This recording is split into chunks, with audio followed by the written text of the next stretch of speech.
question is from Kathy and is wondering, how can you design things in Design Space? This is the Creative Crafters Podcast. Hi, I'm Bette from Bette's Makes, and this is your questions answered. Now, as far as designing goes, if you're doing raw design, you'll have to use a tool like Inkscape, Illustrator, or other tools in order to grab the designs, and that means putting them into SVG format, not just PNG. Now, if you want to design something right inside Design Space, you can do that as well.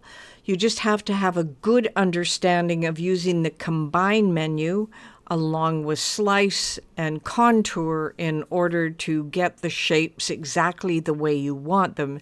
Now, design doesn't necessarily mean having to make shapes. You can be using text in order to create a design. Now, fonts create another whole wide world open to you, so you could get the statements or the greetings that you want in the font that you want. And of course, you can attach those together. But if you want to keep them and upload them separately, you can make them into a PNG file quite easily.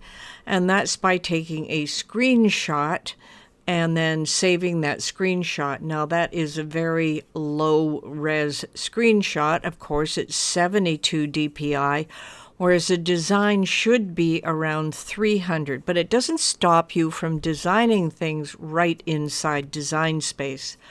Now, my preferred tool, of course, is Illustrator, and I use that extensively for my SVG files. I will quite often bring a screenshot into Design Space and then work on it so that it is done in Illustrator, but I can use my PNG files as guides or outlines so that I can actually make that file. So designing, kind of three parts to it. Yes, you can do it in Design Space, but you can't download it. You would have to take a screenshot and use it in another program.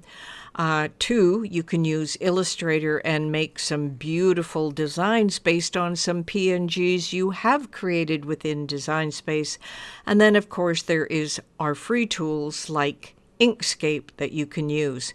So any one of those will work. But designing is kind of the whole essence behind it. It's one thing to get other people's templates. It's another thing to put your own twist to it, and that is where the joy of crafting is. This has been the Creative Crafters Podcast, and your questions answered.